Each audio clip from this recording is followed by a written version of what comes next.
Assalamualaikum warahmatullahi wabarakatuh. Perkenalkan, nama saya Desi Handayani SPD, calon guru penggerak Angkatan 8 dari SMA Negeri 1 Batam.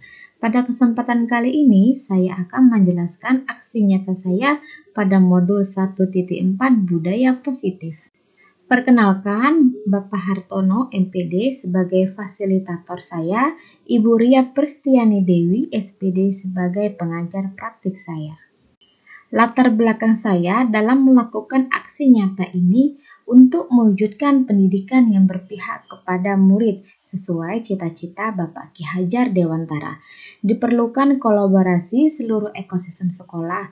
Sebagai guru yang senantiasa belajar dan gemar mengajar rekan-rekan saya belajar, saya ingin mendiseminasikan ilmu yang saya peroleh sepanjang mengikuti pendidikan guru penggerak agar semakin banyak lagi agen-agen yang diharapkan untuk mewujudkan pendidikan yang berpihak pada murid.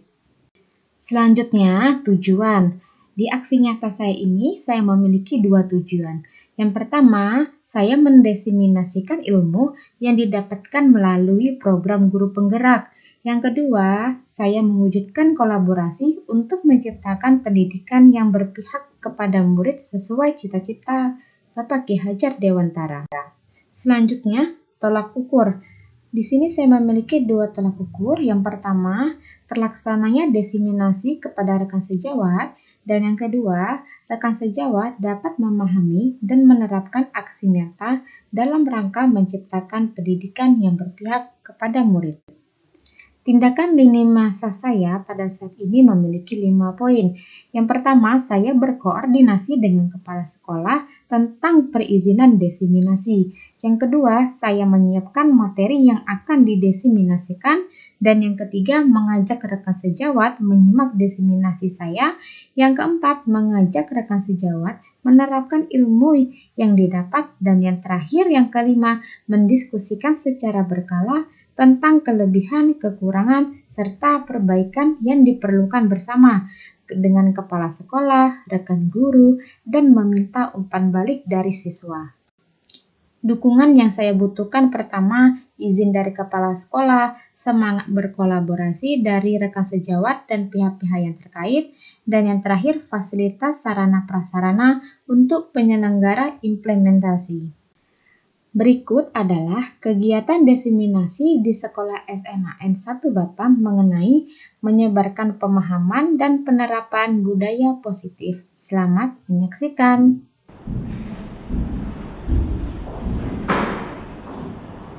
Assalamualaikum warahmatullahi wabarakatuh. Apa kabar Bapak Ibu guru hebat semuanya hari ini? Luar biasa semangat sekali. Bapak Ibu, sebelum kita memulai pemaparan materi saya, kalau seandainya saya mengatakan SMA Negeri 1, bagaimana punya SMA Negeri 1? Maju bersama. Oke ya. SMA Negeri 1. Maju bersama. Hebat semua. Luar biasa sekali. Terima kasih Bapak Ibu guru hebat semuanya. Baik Bapak Ibu, di sini saya akan menjelaskan tentang aksi nyata saya modul 1.4, itu tentang menyebarkan pemahaman dan penerapan pengalaman positif, budaya positif. Nah, jadi di sini saya akan menjelaskan sedikit tentang pengalaman budaya positif.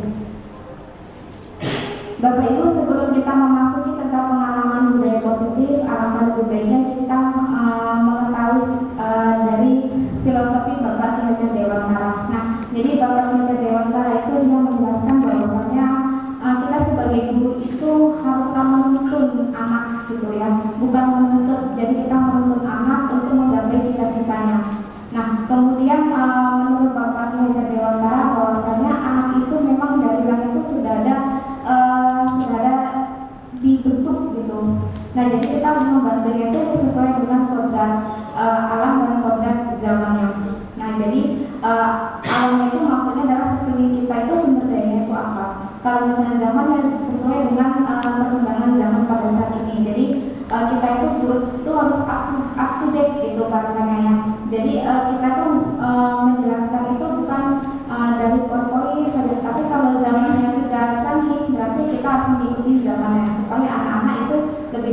pembelajaran kita. Nah, kemudian di modul 1.2 di sini kami ini belajar tentang nilai-nilai guru penggerak. Nah, di sini nilai guru penggerak itu pertama adalah mandiri. Jadi kita tuh harus mandiri Bapak Ibu guru untuk pengembangan diri kita sendiri. Jangan tunggu disuruh-suruh dulu gitu. Ini ada pelatihan ini dan sebagainya. Jadi kita untuk pengembangan diri kita itu pertama kita tuh harus mandiri. Yang kedua adalah reflektif. Reflektif itu artinya adalah refleksi gitu ya. Nah, kita melakukan refleksi kita tuh udah sampai mana sih pemahaman kita gitu. Kemudian kolaboratif. Nah, kolaboratif ini yang paling penting. Jadi kita melakukan kolaborasi itu dengan kata termasuk Jawa gitu. Kemudian inovatif. Inovatif itu berarti kita itu harus berinovasi, yaitu sesuai dengan perkembangan zaman. Yang terakhir ini adalah nilai-nilai guru penggerak itu adalah berpihak pada murid. Jadi Bapak Ibu guru, sekarang kita itu harus merubah kodrat zaman itu berpihak kepada murid. Jadi kita itu menanyakan kepada murid, kalian itu mau belajarnya apa gitu. Jadi kita itu melakukan pemetaan sesuai dengan minat dan bakat anak-anak gitu. Ya Bapak Ibu. Nah, selanjutnya ini adalah peran guru penggerak. Peran guru penggerak yang pertama adalah pemimpin pembelajaran. Jelas ya Bapak Ibu guru Bapak semuanya. Kita kalau misalnya di dalam kelas sebagai pemimpin pembelajaran sebagai guru gitu. Kemudian yang kedua adalah mendorong kolaborasi. Nah, jadi kita itu kolaborasi itu bukan hanya kasih Jawa, tetapi masing-masing ke sekolah lain, sesama murid atau siswa itu juga kita bisa melakukan kolaborasi gitu dalam proses pembelajaran. Kemudian menggerak komunitas. Nah, di sini Bapak Ibu guru Bapak semuanya nanti kita akan membuat penggerak komunitas. Jadi saya ini sebagai guru penggerak itu bertugas untuk membuat komunitas kita gitu yang bisa membuat media pembelajaran yang baik, itu pokoknya yang berdampak positif di sekolah kita. Kemudian student agency. Nah, student agency perannya itu adalah kita student agency contohnya gini Bapak Ibu, seperti ketua OSIS. Jadi ketua OSIS itu kan memberi peran untuk contoh teman-temannya. Oh, jadi pemimpin itu begini. Nah, sama seperti ketua kelas itu kan dalam mengelola grup kecil itu kan berarti sebagai contoh. Nah, namanya ketua kelas nanti dia harus bersikap lebih baik dan sebagainya. Nah, peran kita itu adalah memimpin anak-anak supaya anak-anak itu bukan hanya ketua OSIS saja, bukan hanya ketua kelas saja sebagai student agency, tetapi masing-masing anak-anak itu harus bisa melakukan student agensinya sendirinya gitu. Yang kedua adalah coaching pembelajaran. Coaching pembelajaran ini adalah kita itu sebagai guru itu bisa mengajak atau seperti membuat seminar. Nah, di sini di antara Bapak Ibu guru itu bisa menjadi coaching pembelajaran secara berganti-gantian. Bukan saya aja, bukan ibu saja, bukan ibu saja, pokoknya kita bisa berganti-gantian. Itu Bapak Ibu. Nah, di modul 1.3 situ ada saya menjelaskan tentang visi. Visi itu kemarin yang sudah kita jalankan adalah tunjuknya peserta didik yang berkarakter profil pelajar Pancasila melalui Merdeka Belajar. Nah, jadi prakarsa perubahannya adalah mewujudkan karakter profil pelajar Pancasila. Seperti yang saya katakan bahwasanya perlu murid-murid ini punya karakter profil Pancasila karena itu yang pertama beriman bertakwa kepada Tuhan Maha Esa, beramal mulia. Kemudian murid memiliki sifat yang mandiri. Kemudian murid memiliki penanganan yang kritis. Kemudian murid memiliki berkreasi, bergotong royong, dan berkebinekaan tunggal ika. Nah, selanjutnya ini yang paling utama Bapak Ibu, konsep utama budaya positif. Yang pertama adalah perubahan paradigma belajar. Yang kedua, disiplin positif. Yang ketiga, nilai-nilai kebajikan. Yang keempat, kebutuhan dasar manusia. Yang kelima, motivasi perilaku manusia. Keenam, posisi kontrol guru. Keyakinan segitiga institusi. Jadi di sini nanti masing-masing poin saya akan menjelaskan. Kita masuk ke poin pertama, pembelajaran dengan paradigma baru. Nah, pembelajaran dengan paradigma baru ini merupakan pembelajaran yang dirancang berdasarkan prinsip pembelajaran berdiferensiasi, sehingga setiap murid belajar sesuai dengan kebutuhan, sesuai dengan tahap perkembangan dan juga profil pelajaran Pancasila. Nah, jadi visi saya tadi sebelumnya itu kan mewujudkan karakter profil Pancasila pada murid. Nah, inilah pembelajaran paradigma baru. Kalau misalnya kenapa dikatakan paradigma baru, yaitu tadi yang awal tadi kata si Bapak filosofi, Bapak dengan kodrat alam dan kodrat zaman. Makanya kodrat zaman itu karena zaman sekarang kita berada digital, otomatis kita harus melakukan paradigma baru gitu. Nah, paradigma baru itu sekarang namanya profil pelajar Pancasila dengan belajar berdiferensiasi sesuai dengan bakat dan minat muridnya tersebut.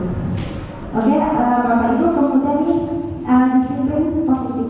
Nah, disiplin positif ini menurut Diana menyatakan bahwa arti dari kata disiplin berasal dari bahasa Latin, yaitu disiplina yang artinya belajar. Jadi kata disiplin itu juga berasal dari kata arti kata yang sama, yaitu disiplin yang artinya murid atau pengikut. Nah, jadi Bapak Ibu sebagai pendidik, tujuan kita adalah menciptakan anak-anak yang memiliki disiplin diri sehingga mereka bisa berperilaku dengan mengacu pada nilai-nilai kebajikan universal, memiliki motivasi intrinsik bukan ekstrinsik. Nah, disiplin positif merupakan salah satu cara penerapan yang bertujuan untuk menunjukkan kesadaran serta memperdayakan anak untuk melakukan sesuatu tanpa adanya imbalan ancaman atau hukuman. Jadi Bapak Ibu, disiplin positif ini terdiri atas dua, intrinsik sama ekstrinsik. Kenapa di sini ada kata-kata tanpa adanya imbalan ancaman atau hukuman? Nah, terkadang anak-anak itu kan dia melakukan disiplin karena takut dihukum. Nah, karena takut dihukum, karena takut dimarahi, berarti itu dari ekstrinsik, dari luar. Atau ternyata Bapak Ibu, kalau misalnya kita meminta tolong sama anak dan anak itu kita beri imbalan, itu termasuk penghukum. Nah, penghukum. Nah, kenapa penghukum? Nanti termasuk penghukum berarti kita yang masih hukuman. Jadi anak itu dia ketika diminta tolong, dia itu pasti mengharapkan imbalan dari kita, dan itu bisa disiplin positif sama dia. Aku mau bagiin ini kan, nanti saya dapat hadiah. Nah, yang menerapkan kita, nah di sini kita jadi sebenarnya penghukum, gitu Bapak Ibu. Nah, ini adalah nilai-nilai kebajikan. Yang pertama itu adalah ada profil pelajar Pancasila yang saya sebutkan tadi, ada 6 karakter, kemudian keterampilan hidup, dapat dipercaya, lurus hati, pendengar yang aktif, tidak merendahkan orang lain, memberikan yang terbaik diri, keterampilan hidup. Nah, nilai-nilai kebajikan ini yang harus kita tanamkan sebagai guru, gitu. Kemudian, nah Bapak Ibu, ada 5 kebutuhan dasar manusia. Yang pertama itu adalah bertahan hidup.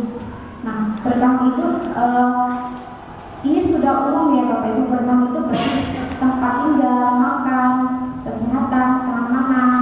Jadi 5 kebutuhan dasar ini yang diperlukan sama murid ketika dia itu ingin mendapatkan materi pembelajaran gitu.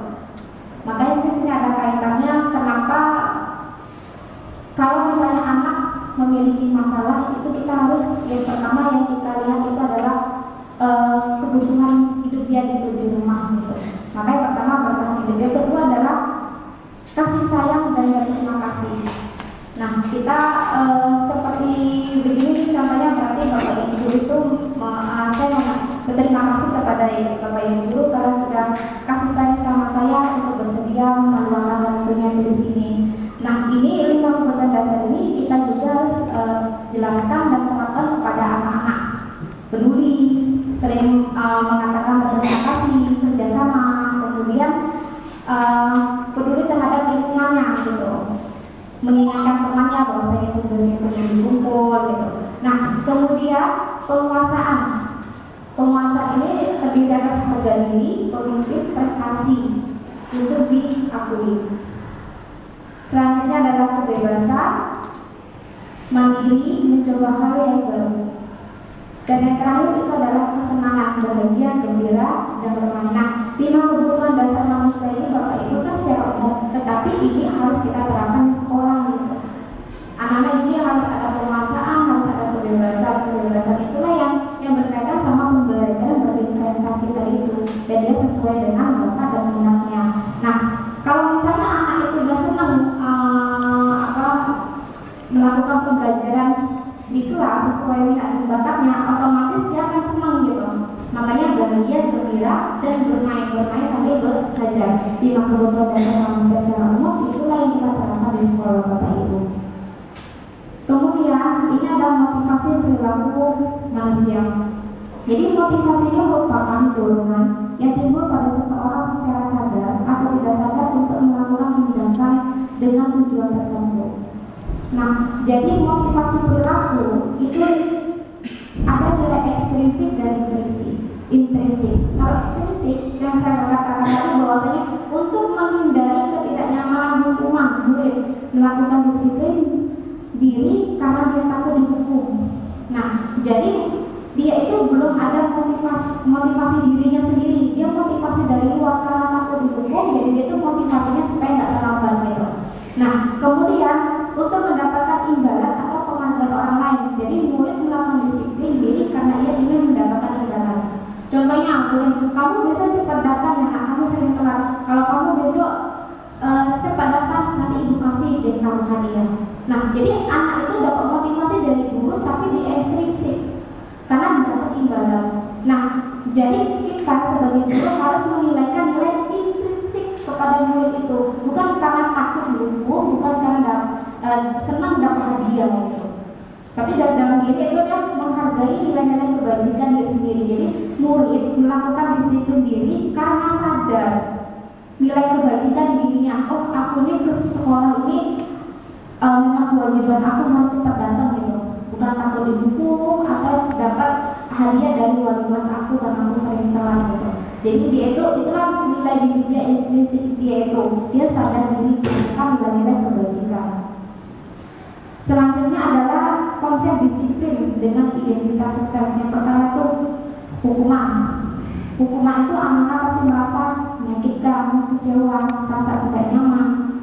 Terus murid menyembunyikan kesalahan karena dia itu jujur gitu. Jadi dia itu menyembunyikan kesalahan. Konsekuensi itu adalah disepakati bersama. Murid merasa tidak nyaman dan sikap guru selalu memantau. Ini Bapak Ibu konsep disiplin ya.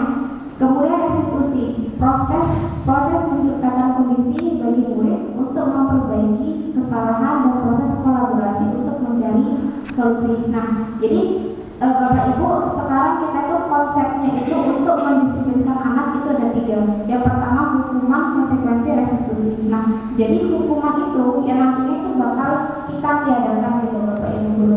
Konsekuensi juga. Nah, jadi kita sekarang ini posisi yang paling penting kita adalah restitusi karena memperbaiki kesalahan. Caranya itu adalah dengan proses kolaborasi untuk mencari solusi, gitu. Nah, ini dia restitusi Bapak Ibu. Jadi restitusi itu adalah kita sering dengar restitusi itu di bagian hukum ya, hukuman apa atau di bidang kepolisian gitu. Jadi di pendidikan kita ada restitusi. Jadi proses menciptakan kondisi murid untuk memperbaiki kesalahan mereka. Jadi mereka tuh ada kesalahan tapi kita perbaiki sehingga mereka bisa kembali pada kelompok mereka dengan karakter yang lebih kuat. Nah, ini menurut DSM pada tahun 2004. Jadi anak memiliki kesalahan itu kita perbaiki gitu. Kita perbaiki karakternya, bukan langsung dihukum gitu. Bukan langsung dihukum. Ini konsekuensi kamu karena kamu telah 10 menit kamu keliling lapangan gitu. Nah, jadi kita lihat dulu gitu kesalahan mereka apa. Kemudian ciri-ciri restitusi adalah memperbaiki hubungan. Jadi kita memperbaiki hubungan antara kita dengan murid. Kemudian tawaran bukan paksaan. Jadi kamu harus mengikuti ini. Nah, itu kan berarti konsekuensi gitu kan. Fokus pada karakter. Jadi kita harus tahu karakter anak itu bagaimana gitu. Kemudian bukan menebus kesalahan namun belajar dari kesalahan. Bukan menebus kesalahan namun belajar dari kesalahan. Inilah pendekatan restitusi Bapak Ibu. Kemudian perbedaannya tadi saya katakan bahwasanya hukuman guru menghukum siswa tersebut. Kemudian kalau konsekuensi guru menghukum siswa tersebut karena contoh itu dia mengutip sampah seluruh lingkungan. Jadi contoh kasusnya Bapak Ibu adalah siswa sering terlambat ketika masuk kelas. Jadi kalau misalnya hukuman guru itu menghukum siswa tersebut mengutip sampah seluruh lingkungan sekolah. Kalau konsekuensi guru tersebut dia itu mengutip sampah seluruh sekolah menghukum gitu. Kemudian kalau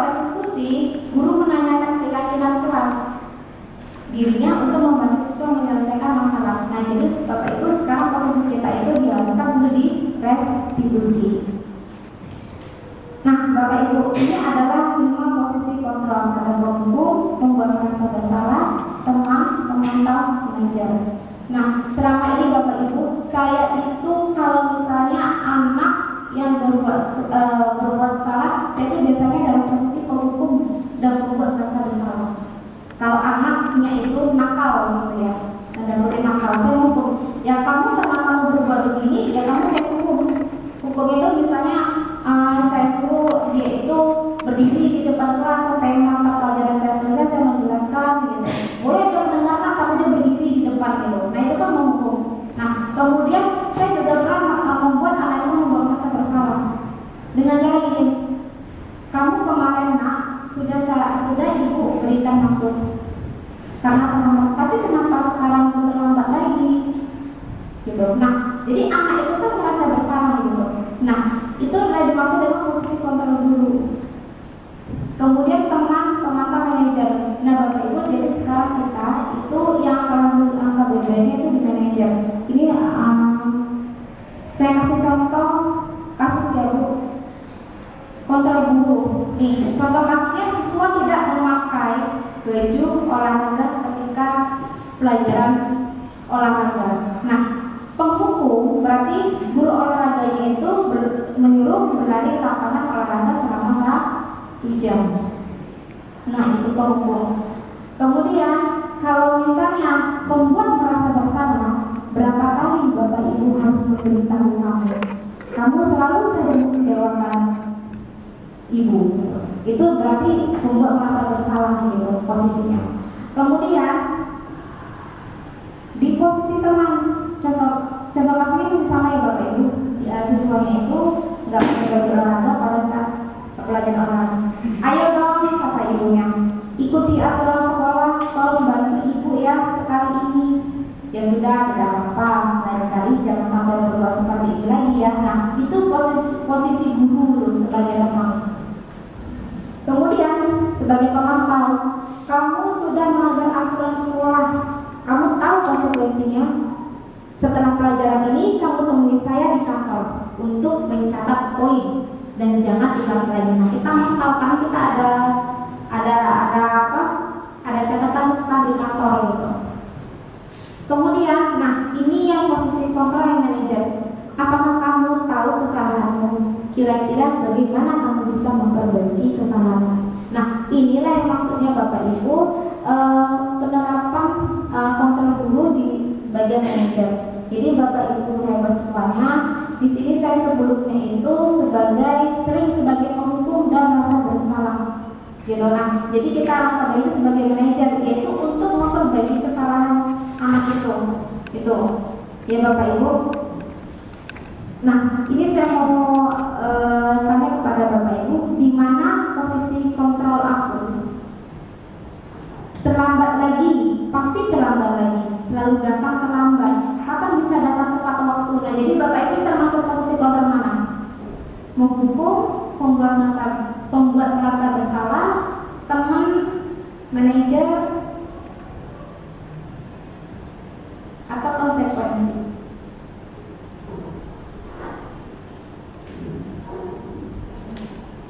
Terlambat lagi, pasti terlambat lagi. Selalu datang terlambat. Kapan bisa datang tepat waktu? Kata guru. Jadi posisi kontrol kita apa Bapak Ibu? Kalau saya terlambat lagi ya, bagus. Terlambat lagi ya, bagus.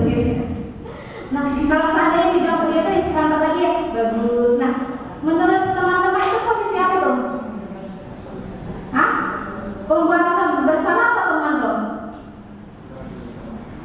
Membuat merasa bersalah dengan kata-kata yang halus kan, terlambat lagi, bagus. Ya, karena kita memang biasanya selalu begitu. Nah, kalau ini bagaimana Bapak? Terlambat lagi, pasti terlambat lagi, selalu datang terlambat. Kapan bisa datang terlambat? Jadi ini apa Bapak Ibu? Mau kayak hukuman ya? Hukuman. Yang ketiga,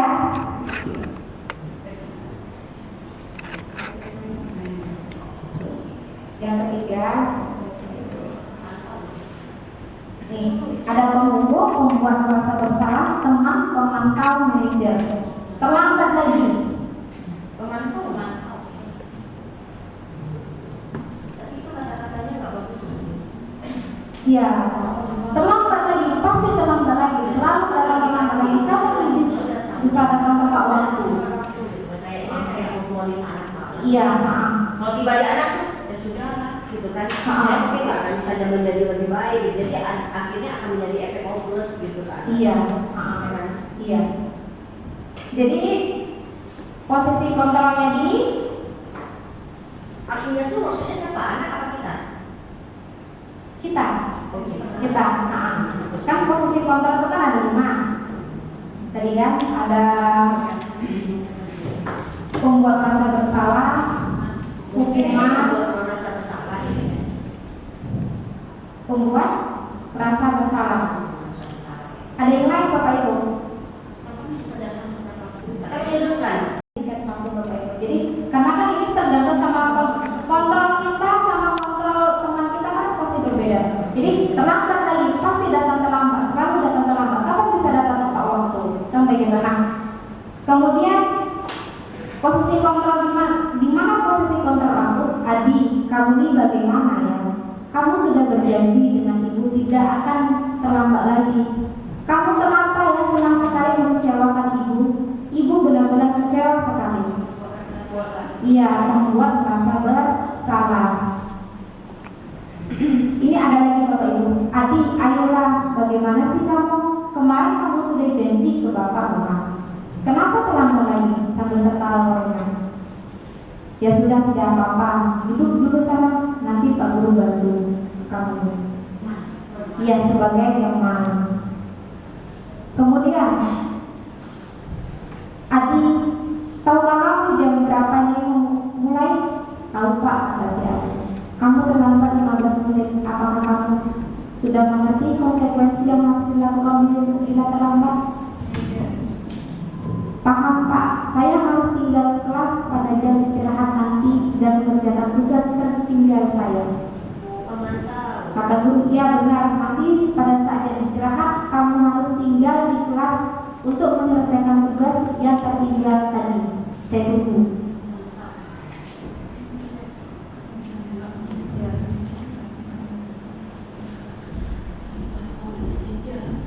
Memantau, manajer, menghukum. Dia menghukum. Merasa ya. Oke. Dia Oke, Bapak Ibu. Nah, luar biasa sekali. Boleh tepuk tangan Bapak Ibu. Nah, jadi itulah posisi kontrol kita sebagai guru tuh. Jadi kita harus sebagai manajer gitu ya, Bapak Ibu. Jadi sebagai manajer tuh kita harus bisa memberikan solusi gitu untuk anaknya. Kemudian di Bapak Ibu keyakinan kelas. Mengapa keyakinan kelas? Mengapa bukan peraturan kelas? Bapak Ibu ada yang bisa menjelaskan apa perbedaan keyakinan kelas dan peraturan kelas? Karena kalau peraturan kelas, namanya peraturan itu kan kadang-kadang mindset orang untuk dilanggar. Ya. Kalau sudah keyakinan kelas itu adalah sebuah keyakinan yang harus ditaati. Iya, benar sekali. Jadi Bapak Ibu keyakinan kelas, benar ya. Kenapa keyakinan kelas? Karena yakin gitu. Jadi Bapak Ibu nanti ketika kita pembelajaran baru kita membuat namanya keyakinan kelas. Kalau dulu namanya kesepakatan kelas. Nah, kesepakatan berarti kesepakatan bersama mana yang paling banyak suaranya, ya udah itu kita sepakat gitu. Nah, keyakinan kelas kita harus ini yakin anak-anak maunya ini gitu. Kalau misalnya dia melanggar, kenapa kamu melanggar? Kita balik lagi. Kita tahu yang membuat keyakinan kelas ini gitu. Nah, tapi kalau peraturan kelas, anak itu pasti takut dia tuh melanggar gitu. Gak sesuai dengan keyakinan dia sendiri gitu Pak Ibu. Baik, kita lanjut. Nah, bagaimana membentuk keyakinan kelas? Nah, yang pertama adalah bersifat abstrak. Nah, kemudian berupa pernyataan universal, dibuat dalam pernyataan positif, tidak boleh negatif, sedikit aja supaya mudah diingat.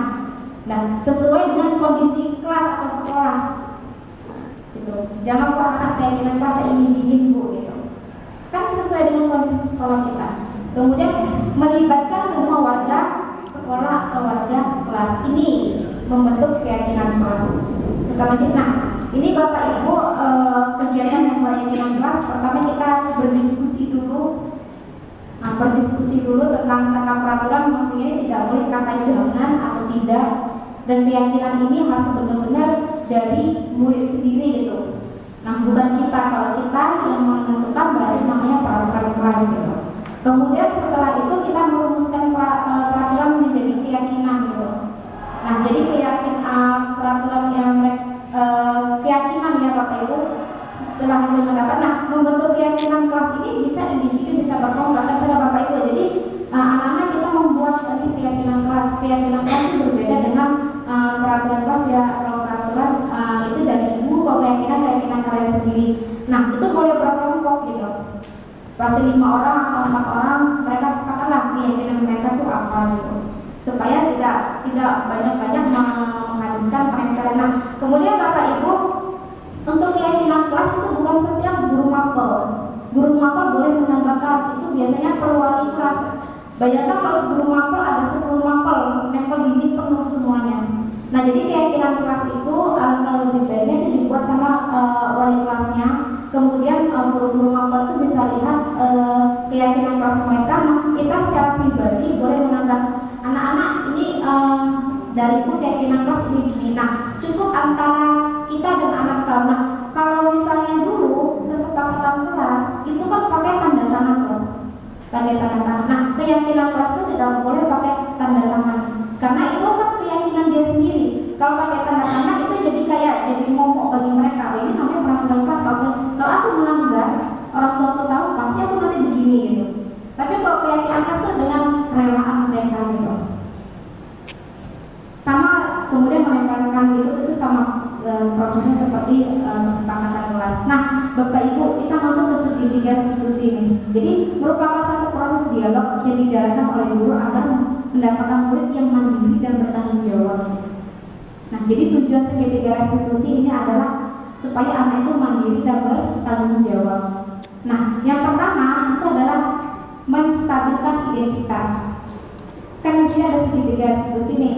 Yang pertama ini stabilkan identitas, yang kedua validasi tindakan yang salah, dan yang ketiga menanyakan keyakinan. Nih, yang pertama menstabilkan identitas. Jadi kalau misalnya anak ada berbuat salah, kita prosesnya begini. Berbuat salah itu tidak apa-apa. Tidak ada manusia yang sempurna. Kita ngomong ke anak. Saya juga pernah melakukan kesalahan seperti itu. Kita bisa menyelesaikan ini. Bapak Ibu tidak tertarik mencari siapa yang salah, tapi saya ingin mencari solusi dari permasalahan ini. Kamu berhak merasa begitu. Apakah kamu sedang menjadi teman yang baik buat dirimu sendiri? Nah ini identitas. Kita tanya dulu kasus anak itu, kalau anak itu ada berbuat kesalahan gitu. Nah caranya ini lagi ya, menstabilkan identitas. Nah kemudian validasi tindakan yang salah. Jadi yang pertama, padahal kamu bisa melakukan yang lebih buruk dari ini ya. Kita tanya ulang. Kamu pasti punya alasan mengapa melakukan itu. Kamu patut bangga pada dirimu sendiri karena kamu telah melindungi sesuatu yang penting buatmu. Kata gue, kamu boleh mempertahankan sikap itu, tapi kamu harus menambahkan sikap yang baru. Nah, ini validasi tindakan yang salah. Kemudian baru kita selanjutnya kita tanya keyakinan. Apa yang kita percaya sebagai kelas atau keluarga? Kan tadi anak itu dapat keyakinan mereka sendiri kan. Jadi kalau mereka membuat kesalahan dia balik ke diri dia sendiri gitu. Kemudian apa nilai-nilai umum yang kita sepakati? Apa bayangan kita tentang kelas yang ideal? Kamu mau jadi orang seperti apa?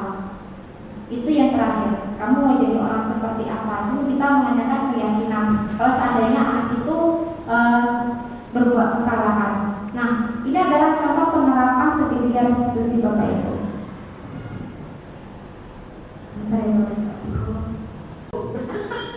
Oke. Baik Bapak Ibu, ini adalah contoh dari segitiga di sini Bapak Ibu. Kita melihat di sini.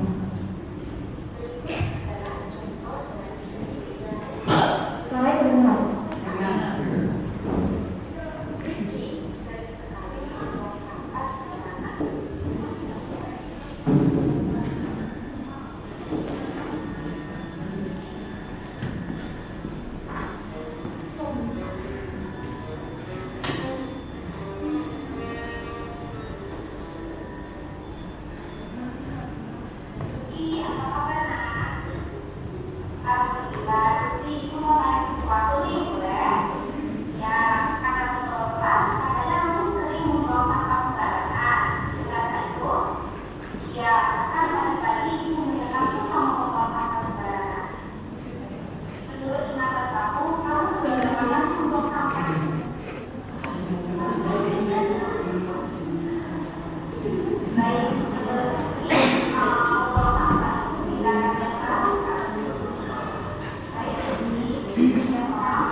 Ya Bapak Ibu, itu adalah merupakan contoh dari segitiga restitusi.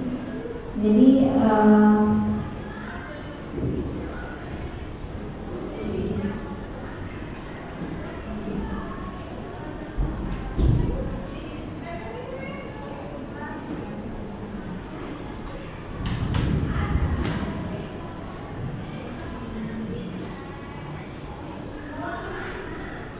di Bapak Ibu itu adalah contoh dari penerapan segitiga restitusi. Jadi kita sebagai guru kalau seandainya ada murid melakukan kesalahan, kita itu mencari identitas yang tidak kenapa, kemudian menstabilkannya dulu, kenapa bisa melakukan itu, alasannya apa, gitu. Dan terakhir itu adalah balik lagi ke keyakinan kelas gitu.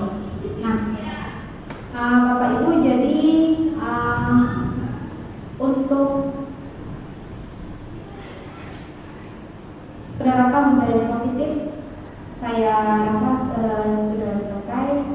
Terima kasih Bapak Ibu sudah memberikan respon positif kepada saya, meluangkan waktu saya untuk melakukan penerapan dan penyampaian budaya positif. Jadi Bapak Ibu, harapan saya nanti kita ke depannya, saya yakin Bapak Ibu itu guru yang hebat semuanya gitu. Jadi ya, 5 budaya positif ini penerapan budaya positif ini harus kita jalankan gitu Bapak Ibu sebagai guru.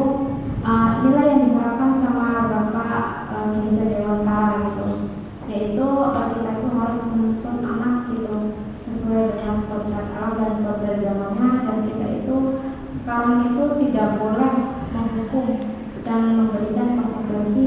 Kita sebagai guru harus dalam posisi manajer. Kemudian kita sebagai guru kalau sebenarnya anak melakukan kesalahan haruslah melakukan segitiga restitusi. Kita validasi dulu tindakannya. Baik Bapak Ibu, sekian dari saya. Bapak Ibu ada pertanyaan untuk saya? Tidak ada. Terima kasih Bapak Ibu. Saya akhiri dengan lagi-lagi Assalamualaikum warahmatullahi wabarakatuh. Waalaikumsalam.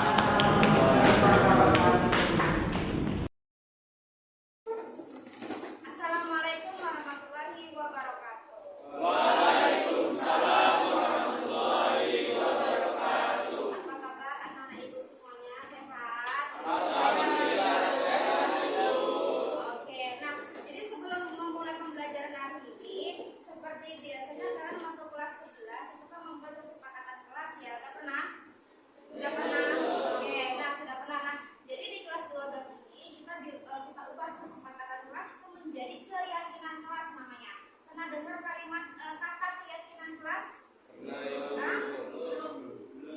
Belum, ada yang belum, ada yang pernah. Oke, nah jadi hampir sama tetapi berbeda antara kesepakatan dengan keyakinan kelas. Kalau kesepakatan itu antara dari kedua belah pihak, itu antara kalian dan saya. Itu kalian, saya, kemudian teman satu kelas 12 di kelas 1 itu sepakat untuk kenyamanan kelas.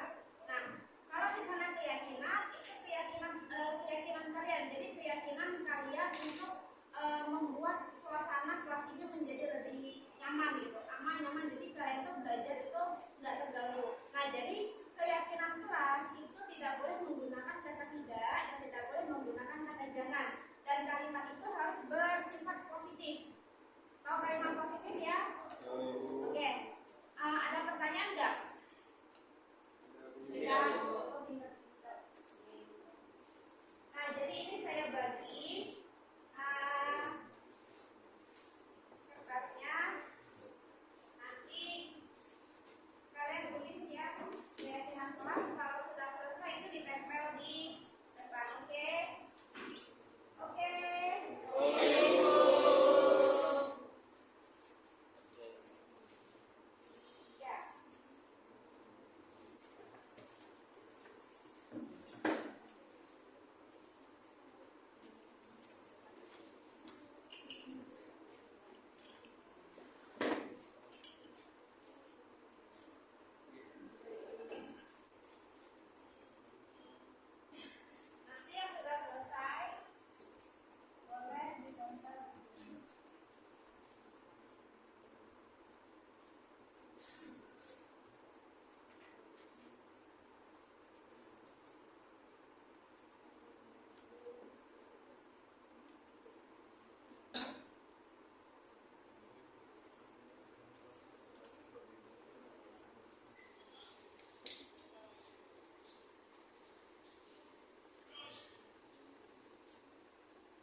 Nah, akhirnya benar bersih.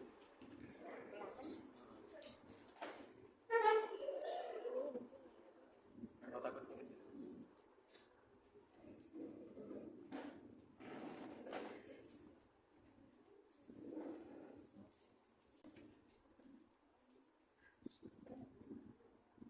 Ada yang belum? Saya butuh satu orang untuk membacakan. Saya membantu ada kalau seandainya teman kalian yang memiliki kalimat negatif, namun kalimat itu menjadi kalimat positif. Thank you, Bu.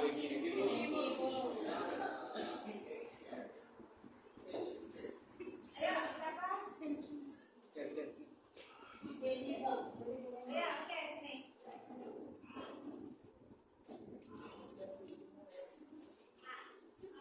Kalau baca, nanti kita buat kalimat tulis ya.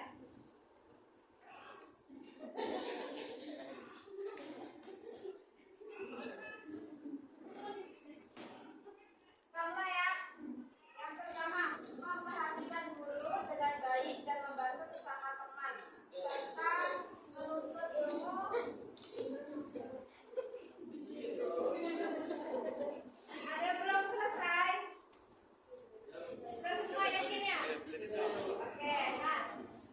Jadi kita ini ya kita buat kita cari ya kalimat negatif kita bawa positif. Nah di sini banyak kan ada 45 orang tuh. Ya karena ini 45 ini kita bawa kesimpulan. Kesimpulannya keyakinan kelas ini itu apa? Yang pertama memperhatikan guru dengan baik dan membantu sesama teman serta menuntut ilmu dengan maksimal. Yang kedua, boleh bacakan Kak? Saya yakin kalau saya belajar biologi bersama Bu Desi Handayani, pelajaran biologi akan lebih mudah untuk dipahami serta lebih kreatif serta inovatif. Asik. Jadi kesanjung ya. Terus, saya yakin bisa menerapkan atau mengaplikasikan ilmu yang saya peroleh dan saya pelajari di mata pelajaran biologi dalam kehidupan sehari-hari. Oke, lanjut. Dipersilakan untuk makan makanan ringan seperti permen dengan syarat sudah mendapat izin dari guru pembimbing. Oke, ini kita ini dulu ya. Bukan negatif, maksudnya kita cari solusi yang lebih baik gimana. Terus, Saya yakin dapat mengikuti pembelajaran dengan santai dan tenang. oke, berarti dari sini dari yang dibacakan sama teman kalian intinya ini apa? Pembelajaran yang menyenangkan. Berarti kita udah dapat yang pertama keyakinan kelas kelas 1 itu adalah pembelajaran yang menyenangkan. Terus, Saya yakin nilai bio saya akan lebih baik dan meningkat dari sebelumnya. Saya yakin saya akan lebih giat dalam belajar. Saya juga yakin belajar biologi di kelas 1241 lebih seru dan menyenangkan. Dan saya yakin dengan belajar biologi saya akan lebih peka terhadap lingkungan sekitar. oke, kita lanjut. Menerima anggota kelompok apa adanya meski kita tidak mau bersamanya. Oke, serta mengurangi suara atau bising ketika guru sedang menjelaskan. Bersikap sopan dan menghormati guru dan mengerjakan tugas tepat waktu. Oke, lanjut. Saya yakin akan memperhatikan dan paham dengan materi yang dijelaskan. Saya yakin akan mendapat nilai di atas KKM, insya Allah nilai A di rapor. Saya yakin kelas 12 IPA 1 akan menciptakan suasana yang nyaman dan aktif dalam pembelajaran biologi. Saya yakin dengan mengembangkan rasa ingin tahu yang tinggi dan rajin mencari sumber pembelajaran biologi, maka kita akan mendapatkan banyak wawasan serta ilmu yang mendalam. Oke, berarti dari bahasan kedua ini intinya apa? Di sini banyak menjelaskan tentang aman, nyaman ya, kondisi kelas. Kemudian di sini ada menerima kelompok apa adanya, kemudian mengurangi rasa bising. Berarti bisa dikatakan bahwasanya kelas ini harus saling menghormati sesama. Jadi kalimatnya yang bagus itu apa? Yang kedua kalimat yang bagus itu apa? Saling menghargai. Saling apa? Menghargai. Menghargai sesama. Oke. sedang menjelaskan pelajaran. Oke, menjaga etika dan sopan santun terhadap guru dan teman di dalam kelas. Oke, saling menghargai sesama teman. Dan saya yakin dengan tekun belajar dan berusaha, saya mampu menguasai konsep biologi dengan baik dan meraih nilai yang memuaskan dalam mata pelajaran. Oke, saya yakin pelajaran biologi di kelas 12 ini akan menyenangkan, dan saya juga yakin pembelajaran biologi di kelas 12 ini akan sangat mudah saya pahami. Oke, berarti intinya nih sopan santun ya. Nah, jadi sopan santun tuh kalimat yang baik itu gimana? Intinya itu adalah yang dibahas ketiga tentang sopan santun. Sikap. Menjaga sikap. Oke. Kata temannya menerapkan sikap sopan dan santun. Banyak sanggup bacanya? Oke. Menggunakan bahasa yang baik ketika berbicara dan selalu menjaga kebersihan kelas. Mengikuti pembelajaran dengan baik dan tenang. Mengumpulkan tugas tepat waktu. Bersikap jujur, sopan, dan amanah.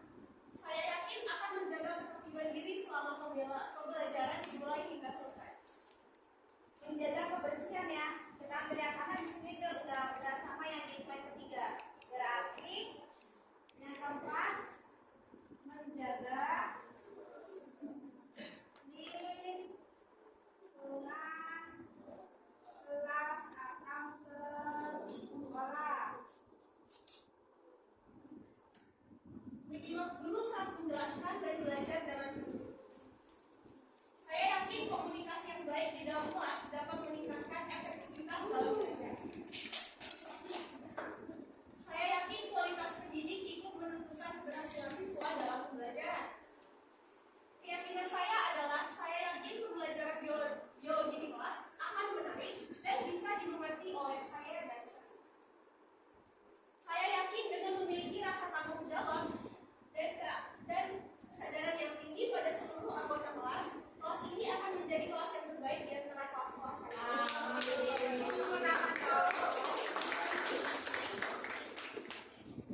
Boleh makan di kelas, mengurangi tugas-tugas di rumah, boleh berdiskusi bersama teman. Oke, kita cari solusinya. Berarti ini semua udah sama semua ya? Sudah ada ya?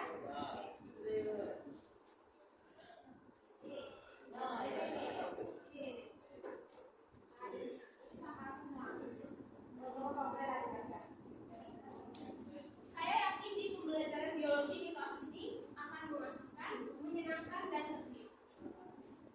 Sama. Saya yakin jika kita saling menolong dan bekerja sama, maka kelas akan terasa nyaman. Sama ya? Ya. Saya yakin jika kelas bersih, maka belajar akan terasa nyaman. Menjaga ketertiban kelas selama kelas atau pembelajaran sedang berlangsung agar sama-sama nyaman saat kegiatan pembelajaran berlangsung.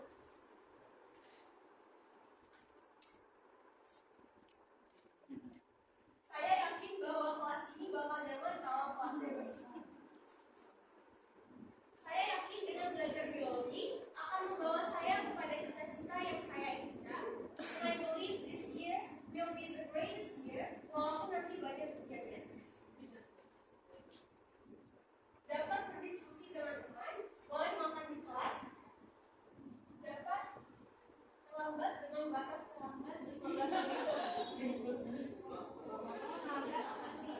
Oke, kita cari solusinya ya.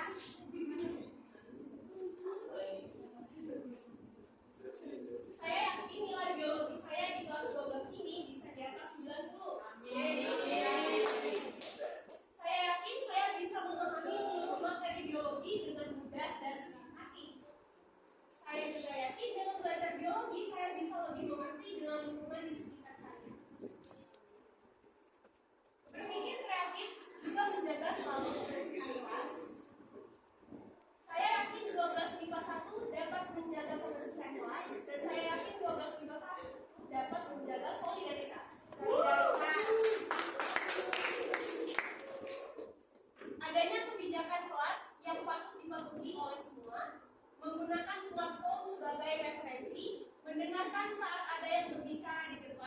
guru maupun siswa pembelajaran yang santai agar tidak terlalu berat. Memperbolehkan minum di kelas, mohon mengurangi tugas di rumah, memperbolehkan belajar di luar, memperbolehkan bermain HP di kelas, memberikan waktu 20 menit ketika terlambat masuk kelas.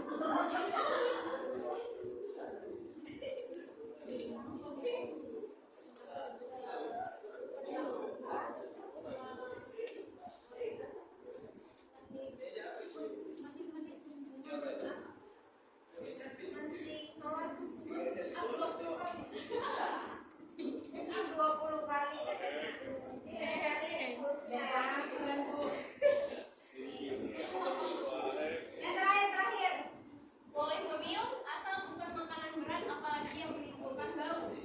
Saat mengerjakan tugas boleh sambil dengar lagu, tapi volumenya masih terbilang wajar dan gak mengganggu orang lain.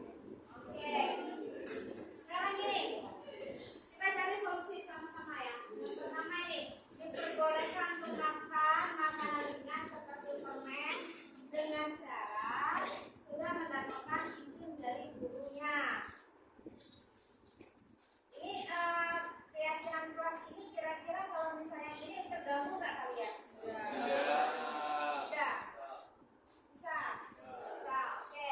Berarti ya, kemudian boleh makan di kelas mengurangi tugas-tugas di rumah. Makan di kelas berarti ini ya, berarti makanan ringan ya. Oke. Kemudian dapat berdiskusi dengan teman, boleh makan di kelas, berarti ini sama tadi. Dapat terlambat dengan batas 15 menit. 15 menit bisa nggak? Tidak bisa ya 15 menit ya. Kemudian 15 menit. Nah, ini katanya yang 20 menit harus di push up 20 kali. Nah, setuju alasannya apa? Jadi kalau bisa kayak gitu olahraga, caranya senang ya? Oh, berarti 1 menit 1 kali push up. Kalau dia 1 jam 60 menit 20 push up. Gimana menurut kalian? Tidak ya. Nah, oke ya. Jadi intinya, inti keyakinan kelas 12 MIPA 1 itu adalah yang pertama, boleh dibaca bareng-bareng? Yang kedua, saling menghargai sesama. Yang ketiga, menjaga sikap sopan dan santun. Yang keempat, menjaga lingkungan kelas dan sekolah. Oke ya. Nah, jadi ini keyakinan kelas 12 MIPA 1. Jadi ibu harap 12 MIPA 1 itu bisa menjaga prinsip dari dasar keyakinan kelas kalian ya. Oke, jadi saya rasa keyakinan kelas untuk kelas 12 MIPA 1 cukup sekian ya. Beri tepuk tangan untuk kita.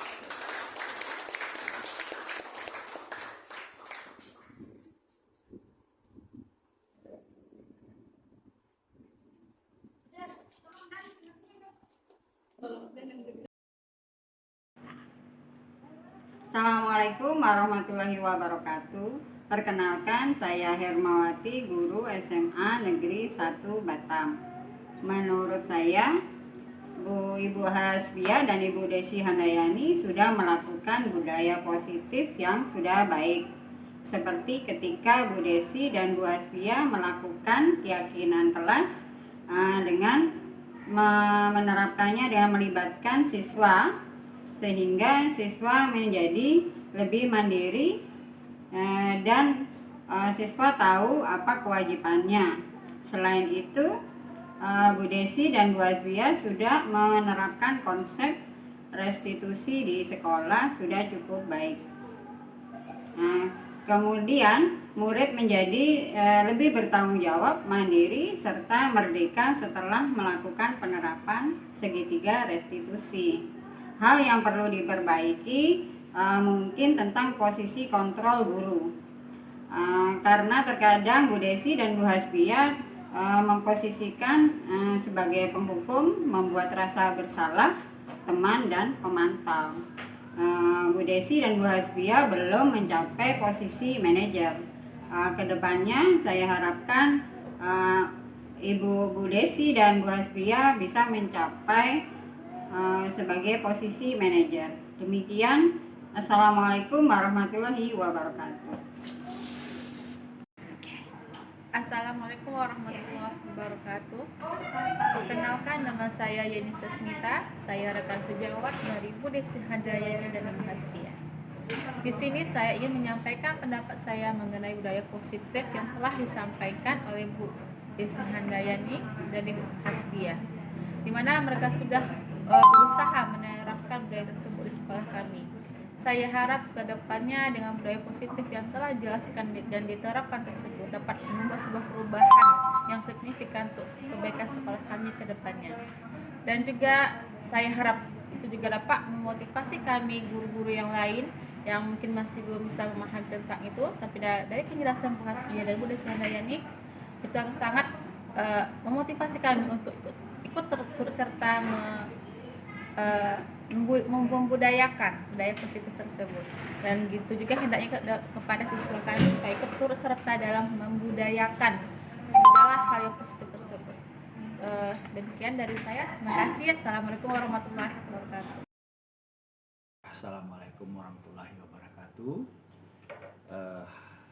Apa yang telah dilakukan oleh calon guru penggerak di SMA Negeri 1 Batam, yang dilakukan oleh Bu Desi Handayani, SPD, dan juga Ibu Hasbiah di sekolah ini, ya saya sangat mendukung dan menyambut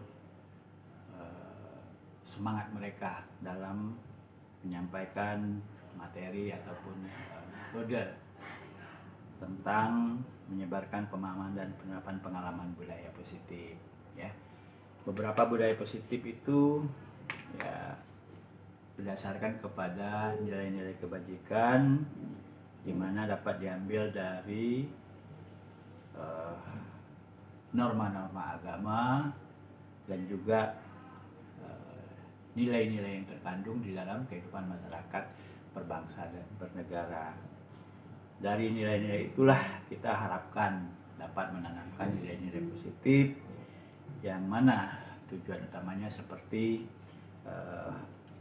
profil pelajar Pancasila, juga untuk meningkatkan keterampilan hidup dari peserta didik. 5 kebutuhan dasar manusia yang ada yang disampaikan dalam materi ini, diantaranya itu adalah bertahan hidup, kasih sayang dan berterima kasih, penguasaan, kebebasan, dan kesenangan. Nah, dari sanalah akan diturunkan nilai-nilai positif atau budaya positif dalam rangka praktik-praktik baik yang diterapkan di sekolah, baik untuk manfaatnya di lingkungan sekolah, di lingkungan keluarga, dan juga lingkungan masyarakat yang dikembangkan nantinya. Di mana di sini diharapkan dalam penerapan nilai-nilai positif ini, kita juga melihat ada 5 posisi kontrol guru yang dibuatkan oleh calon guru penggerak ini. Di antaranya itu sebagai penghukum. Penghukum ini artinya dapat memberikan suatu koreksi terhadap tindakan-tindakan yang salah yang dilakukan oleh peserta didik, sehingga perlu ada hukuman. Hukuman ini dalam maksud untuk memperbaiki kesalahan-kesalahan yang pernah dilakukan. Kemudian harus menanamkan rasa bersalah kepada anak apabila dia melakukan suatu kesalahan atau melanggar suatu nilai atau norma-norma yang sudah kita tentukan bersama atau kita sepakati bersama. Kemudian guru juga harus dapat menjadi teman, tempat dia bertanya, tempat dia berdiskusi, tempat dia mencurahkan hatinya barangkali ada sesuatu yang menghambat. Nah, ini diharapkan Uras mampu juga menjadi kontrol dalam perkembangan penerapan nilai-nilai baik ini. Selanjutnya ada peran guru, yaitu sebagai pemantau. Ya, kita harap dalam pengembangan penerapan nilai-nilai baik ini, ya, segala situasi yang berjalan harus kita pantau dan kita amati apakah benar-benar dapat berjalan dengan baik, apakah terjadi hambatan-hambatan atau gangguan-gangguan. Dan juga samping itu, nah, salah satu peran guru dalam penerapan nilai-nilai nilai yang positif ini, ya guru juga harus bersifat harus memiliki jiwa kepemimpinan, harus bisa mengatur, mengelola, dan juga mengevaluasi semua program yang sudah dijalankan. Nah, ini disebut dengan program peran kontrol guru sebagai manajer. Jadi secara implisit, guru juga memiliki peran penting dalam penerapan nilai-nilai positif atau praktik baik yang akan diterapkan di sekolah. Anak adalah sebagai objek yang menjalankannya dan menjadi suatu harapan agar praktik-praktik baik ini dapat diterapkan di lingkungan sekolah terutama sekali, dan juga lingkungan keluarga, serta dapat juga dirasakan di lingkungan masyarakat.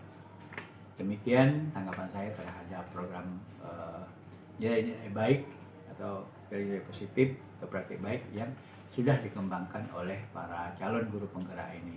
Selamat untuk Ibu Desi Handayani dan juga Ibu Hasbiah. Semoga program ini dapat berjalan sukses dan dapat menjadi inspirasi bagi calon guru penggerak yang lainnya. Demikian, terima kasih. Assalamualaikum warahmatullahi wabarakatuh. Terima kasih telah menonton video saya. Salam dan bahagia Bapak Ibu guru hebat semuanya. Saya akhiri dengan wabillahi taufik walhidayah. Wassalamualaikum warahmatullahi wabarakatuh.